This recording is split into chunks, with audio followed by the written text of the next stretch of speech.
I, your goodness just they carry me there. Go. Hallelujah. I feel like singing all day, but that's not why I'm filming. I'm just here to reflect back on God's word that I received this morning and share it back for my people. My love is a season of love. So if I love you, I would, share what I've received that can change my life. Has changed my life already, so why not? So today in church, Papa talked about God's love.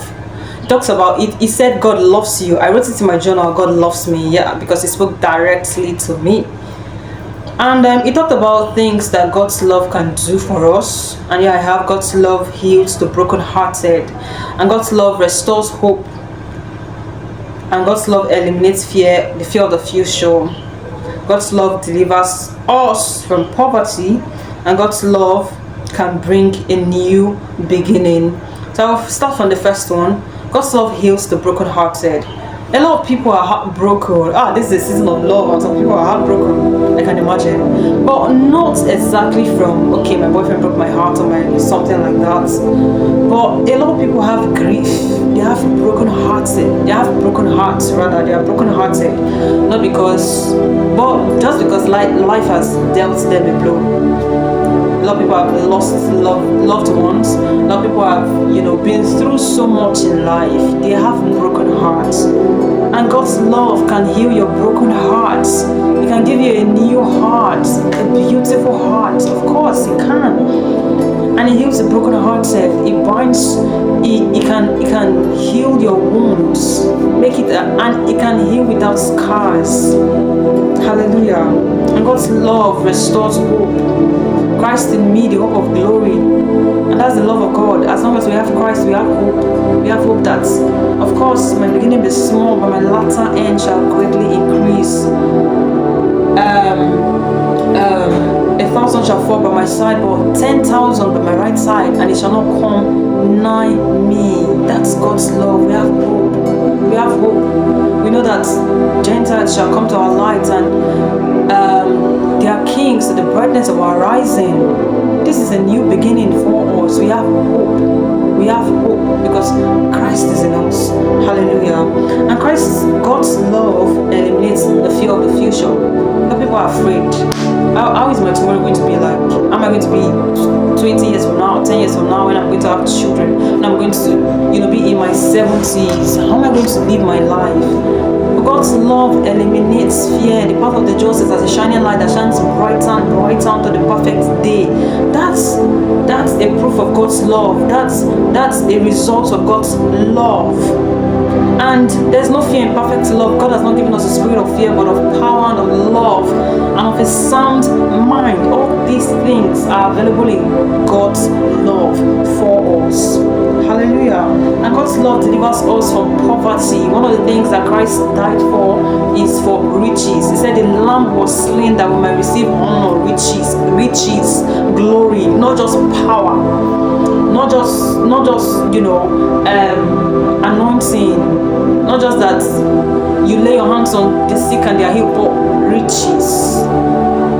And our God, who is the owner of the gold and the silver of this earth, is our Father. And he talked about how, you're thinking of what I would eat tomorrow, what I would wear tomorrow. When the lilies in the field, they are taken care of. How much more you, with all the glory, see you with all the glory. Do not think about what you're going to. He's not saying it just like, okay, don't think about what you're going to eat, but he's saying it like, don't bother about your life like that. Don't bother in anxiety, bother in Christ. If you're bothered, you know where to go to God's love. Hallelujah. And he's a good father, and he's not a man that he should lie. The reason why you don't have access to wealth, to everything that God has in store for you, is because you lack knowledge. My people are destroyed because of lack of knowledge. And in this kingdom, you enter everything by knowledge. Your states, the state of your being right now is equivalent to the knowledge of God you have in your life at this time.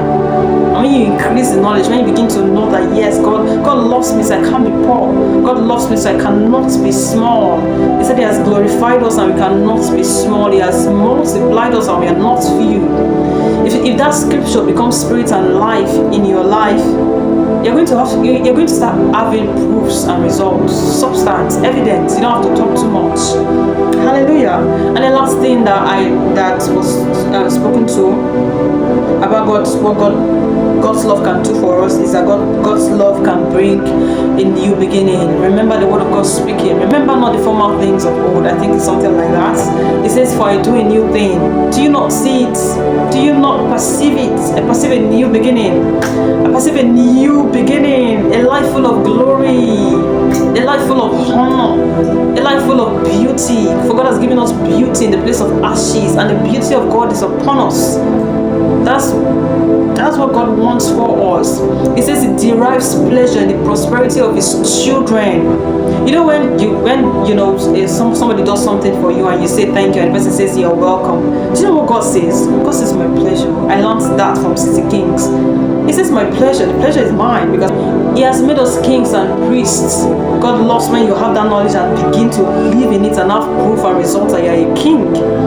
He says I've seen princes on horseback and then kings, princes trekking, walking down. That's because they lack knowledge. But God loves when you have the knowledge of your kingship and you're living it. You're exuding, the aura.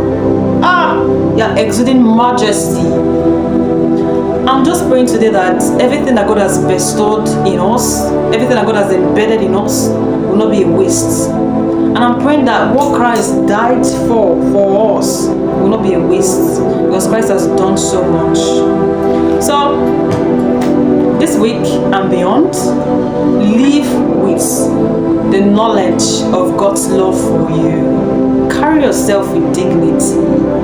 Our God is a king, and He has even made us gods of the earth. He has made us kings and priests. There's glory on us. There's glory in us.